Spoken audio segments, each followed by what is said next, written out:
This is Profit from the Inside with Joel Block. Strategies to give your business the inside track. And now, here's your host, Joel Block. Did you ever wonder what it would be like to rub elbows with some of the musical elite in this country, to play, jam, and just do what you love doing with some of the best in the business, rising to the level of some of those people? Well, listen, welcome, Harold Payne. Share with us some of the experiences that you've had and how you've taken the inside track and gotten to the top of this business where you have. Nice to meet you. Thank you very much. Nice to be here. Appreciate Thanks very it. much. Yes, I started making my living as a musician and songwriter, performer when I was 20 years old. And then many decades later, still going strong. And fortunately, it gets better every year. I started off the typical thing, playing in bands and then solo and clubs and every imaginable venue. And then started evolving as a songwriter, and then I started getting songs recorded by other artists.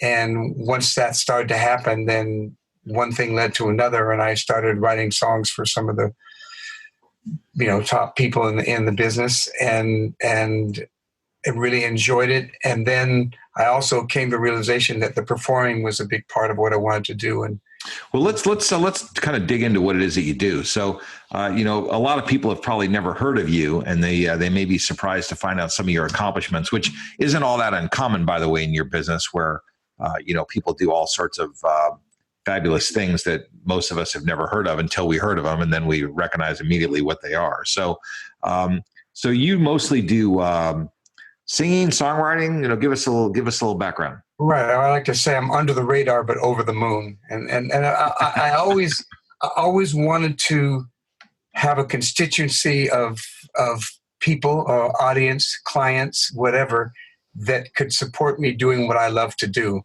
And it didn't matter to me so much about the fame part of it. So songwriting has been a vehicle for me to reach higher levels, but without necessarily, me having to be necessarily famous. But for me, I'm basically a singer and a songwriter, performer. I perform all the time in various situations. I have regular gigs that I do, and then I do a lot of specialty things. And along the way, I have and continue to write songs for other artists. And my main collaborator for over 30 years was a gentleman by the name of Bobby Womack, who's kind of an R&B legend. And we did a lot of projects together, and I've written for everybody from Peter, Paul, and Mary and the Kingston Trio to Snoop Dogg. So when you write for them, I mean, what happens? I mean, do you sit there and you kind of work with them, or you just turn over the papers and say, here's some stuff, go ahead and make music for it? Or, I mean, how does that process happen? It happens in a lot of different ways. And many times you don't meet the people that you write these songs for. In my case, I started getting songs recorded just by people who heard things. And in the earlier days, it was a little more mom and pop getting songs out there.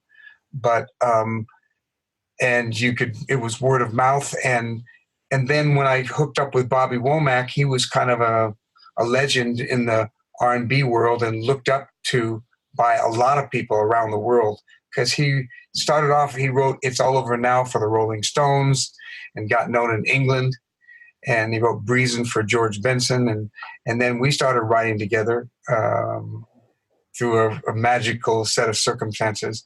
And then I started getting calls from people because they saw my name on these songs. And then also through Bobby, every time that he did an album, we'd have several songs on it because I'm writing with the guy who's doing the album. And then it evolved into other artists, Leon Russell or Bobby's good friend, Ron Wood from the Stones. And we'd work on projects like that. And sometimes you create songs specifically for someone, and it's an inside track, and you're kind of commissioned or hired to do it. And sometimes you're hoping that a song will get recorded, and you're pitching it in various ways. So you've kind of, the name that you've made for yourself is really as a custom song producer, not so much for commercial applications, but a lot of times for private applications. And you also do this thing that you refer to as improvisational singing. I mean, some kind of a recapping. So you do a couple of unusual things. You've kind of taken the great skills that you have, and you've kind of gone in a different direction, which, by the way, I think is something that people who get on the inside track frequently figure out ways to take a left turn when other people are not figuring that out. So tell us a little bit about some of this other stuff that you do, because it's quite fascinating. I've seen you do it. It's very, very extraordinary. Custom songs and recap. Tell us about those two things. Okay. The custom song thing really came out of me doing improv.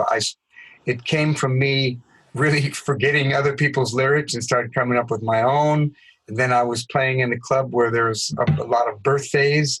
So instead of singing happy birthday 80 times a night, I started just making up little jingles, and it evolved into people saying, hey, can you come over and do this event and do a song for so-and-so? And I started doing custom songs.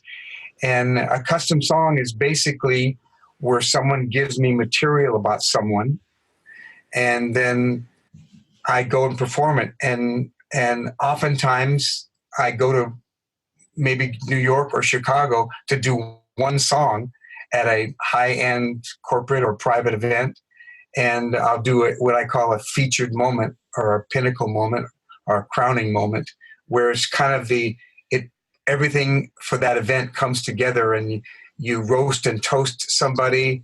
Or in some cases, I may do a song where I do 2 to 4 lines about each of the VIPs there, and then a song about maybe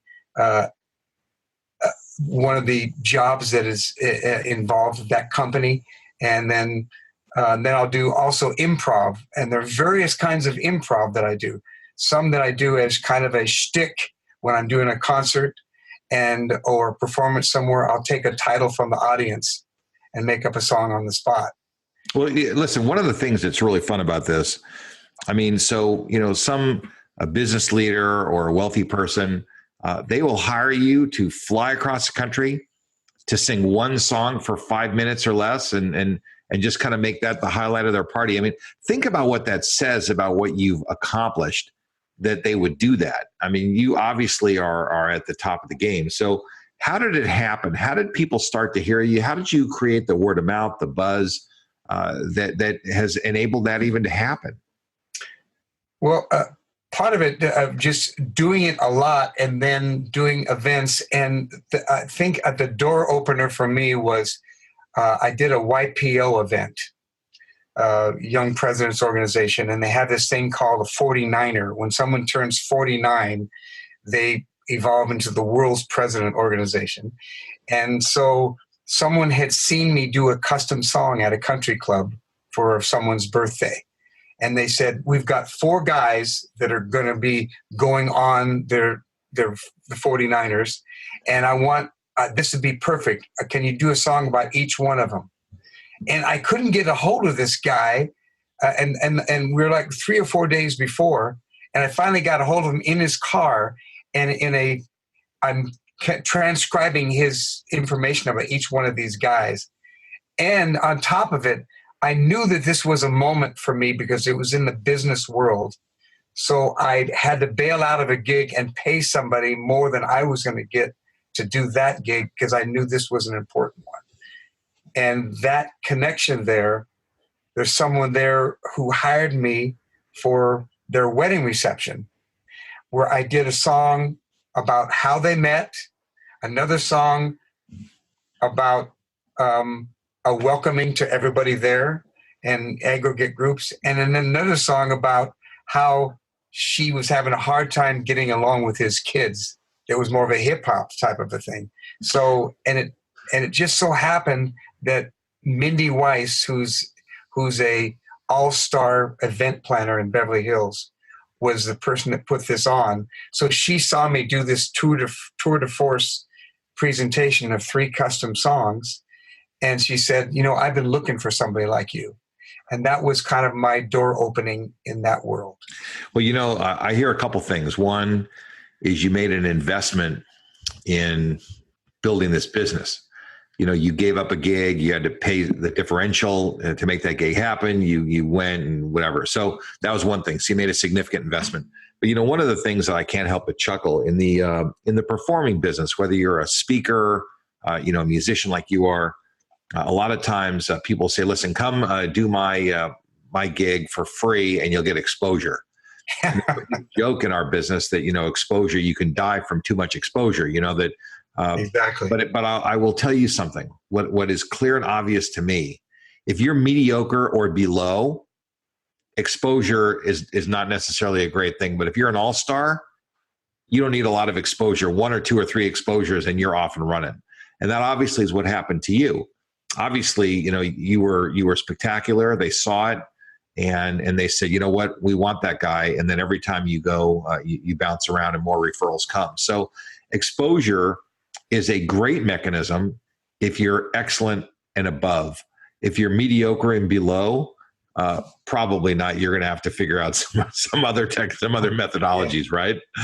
In that story you're talking about exposure. One of my favorite stories. It's a little bit like that. It was a famous violin player went to play for somebody like the Vanderbilts or somebody, and they said, "What is your fee?" And it said, "Well, it's $15,000." And she said, "Well, that's fine, but we don't want you associating with the guests after the performance."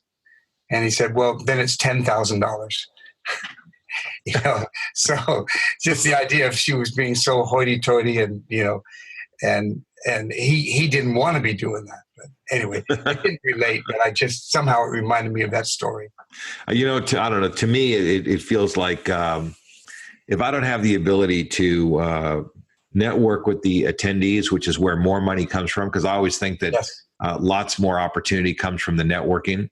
I would have charged more in your friend's case, not less. So he looked at the networking as a burden. I look at it as a privilege, because as a privilege, it's an opportunity to do more business with people who hopefully like what I have to say and like what I do. So yeah, it was more the fact that she was saying like he wasn't. I know.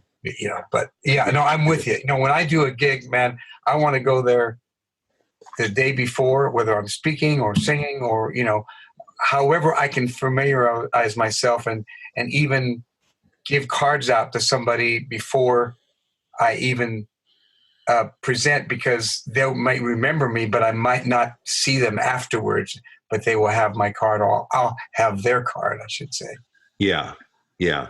Well, listen, there's 2 philosophies about that. One is you want to get their card so you can stay in touch with them, and they want to have your card so that when their need arises, they can call you. So both sides.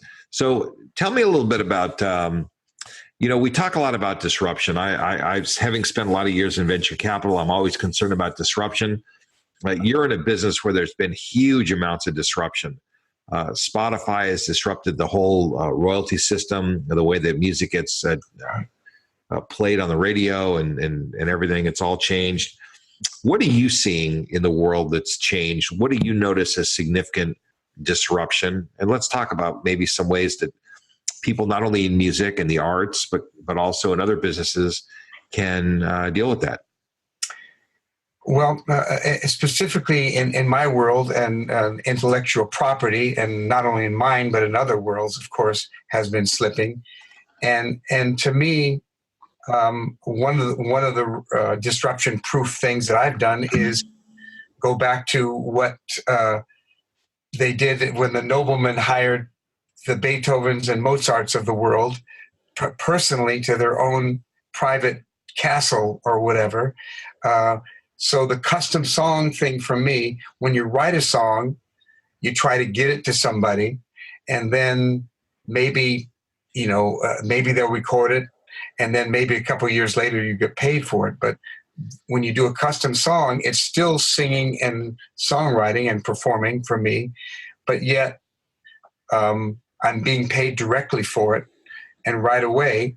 And I make a lot more money doing a custom song, one or two custom songs, than I do playing a whole night, because it's a special art, and it's something that I have been doing and cultivating for a long time. So that is one of the areas for me. And also the idea of having a diversified portfolio, because I see it as a personal challenge to say, okay, this is, drum machines and loops, and people are using this in live performances. By being able to play solo, I can always, that's one disruption proof aspect, is I don't have to rely on something else. And I'm not a bass player only that can't perform solo. So those are some of the things that and how that. So there's pros and cons to some of these things. So that the custom music thing, you have a certain expertise. I love to talk about expertise, that money follows expertise. The better expert you are, the more money you make. So, if you're just a basic whatever, not a lot of money there. But as you become highly specialized in things, like you're specialized in what you do, that should be paid out to you in more money, which it sounds like it is. Mm-hmm. But what people would say is, but you don't get any leverage. The leverage comes from, having one song that gets downloaded 1 million times on Spotify or played or however. Mm-hmm. So you don't get that. So you have to, instead of having that revenue stream, you have to build other revenue streams that supplement that. So, you must have some strategy that we've talked about this before, but see, you do custom songs, you do playing, you do these recaps, and you've got a lot of different ways that you make money. And it's a little bit outside of what some of the traditional ways that people make money are in the music business, but you've got a formula that's working for you. And that actually is really something that's awesome. Thank you. It's a combination, because I do have revenue streams from mailbox money, if you will, from songwriting. I still make a chunk, a part of my income comes from songwriting of songs that I've written for other people and continue to do, from either albums or movies or sync licenses or that sort of thing. And that's one of the areas in the music business, and like in any business, where it changes from one thing to another. In the music business, it changed from people getting songs directly to other people to companies saying, no, we're going to keep it all in-house. And so now it's sync licenses for TV shows and movies is one avenue where people can get in. So it's always changing, and I like to keep up with whatever the next thing is and keep it diversified, so I can have something in my arsenal. Do you have a story of any favorite custom deal you ever did? I mean, where somebody either a really high profile or really fun asked you to do something, and anything great ever happened? Yeah, a couple things. One was I was asked by Mindy Weiss to do a song for Regis Philbin's 80th birthday. Oh, Regis? Yeah, and so I was really excited about it, and then the person who was hosting the event, at the last minute, I sent the lyrics, because sometimes I do that in advance, and sometimes it's hard for someone to understand how it will fit, because there's a symbiotic relationship between the music and the lyrics. And so she wasn't sure, and she wanted us to be a success. So she said, through the agent, she said, I'm sorry, but I'm going to pay you, but we can't take a chance on this, or something to that effect. So what I did, and this was the day before, so I said, well, I don't want to have created this song and not record it and give it to them, so I can at least say I did a song for Regis Philbin. So, and it bothered me that, and so I went in that morning, early at 8:00 in the morning, and to a studio and recorded the song, and I sent an MP3 of it to the Mindy Weiss, and So I just said, I'm just doing this because I wanted to know that I did a good job and that it wasn't the song that was the problem. So I get the call about 1:00 that the gig was back on, that she said, because she knew that armed with that she'd get it. So she got it, and I showed up, and Jimmy Kimmel was there in the front row, and I have a recording of it, and Jimmy Kimmel's and Regis Philbin goes to Jimmy Kimmel, yeah, I know what you should do, and Jimmy goes, yeah, have him do it on the show. And I said, I'm ready, but it hasn't happened yet. It didn't. That didn't happen. Well, I'll work on that for you. Thank you. I appreciate it. So I also did one for the guy that owns the Cheesecake Factory, and there was an incident about that where I did a little added value. I made up a song. It wasn't part of the deal, but I just wrote a little jingle that used all the flavors of the cheesecake. Oh, yeah? And they loved it, and they ended up being involved in another event because of that, because of the added value.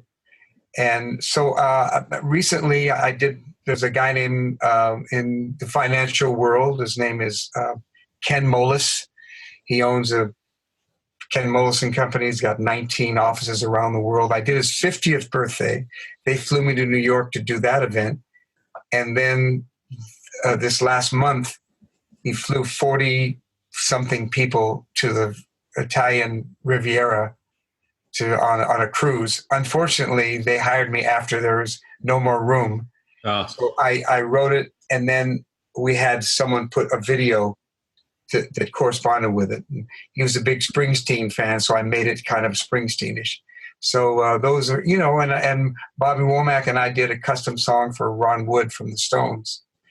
So those are some of the bigger fun ones that I've done. It sounds like you've had a lot of fun and you've done a lot of cool things. So tell us a little bit, where do you network? Where do you, where do you hang out? Where does your business come from? Well, I'm always performing in kind of, nice venues. For me, it's like the analogy is people like Joan Rivers that had the Ye Little Club in LA, a little hole in the wall place where she'd go and try out new material. And Jay Leno, even while he was on the Tonight Show, he had a place in Hermosa Beach, the Comedy and Magic Club, where he went on every Sunday night and trying out new material and keeping your chops together.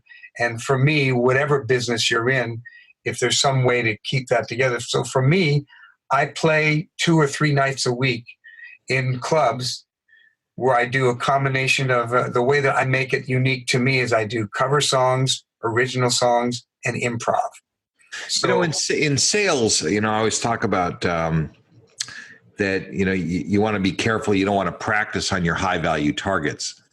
So I don't want to devalue these smaller venues, but it sounds like that's where you practice new material. And, instead of the high value targets, like going on TV or going to some celebrity's home or some special place. I mean, is that fair to say?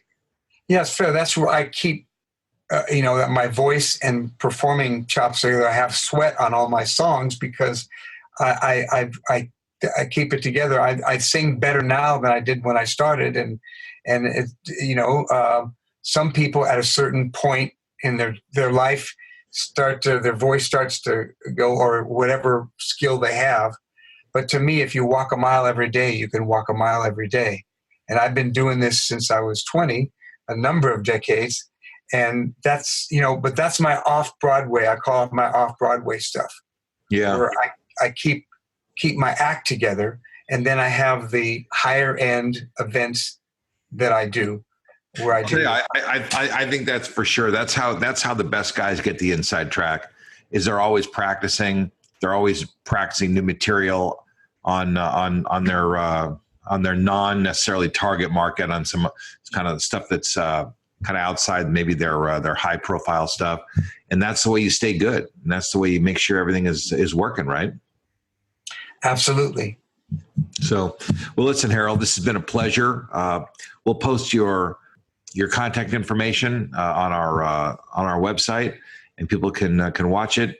And listen, I appreciate you being here with us and sharing some ideas and some thoughts about the music business. Your career has been illustrious and exciting. So thanks for being with us. My pleasure. Thanks for having me, Joel. All right, listen, we'll be in touch. All right, take care. All right, thanks. Take care. You've been listening to Profit from the Inside with Joel Block. Strategies to give your business the inside track. For more insights and to learn more, visit joelblock.com.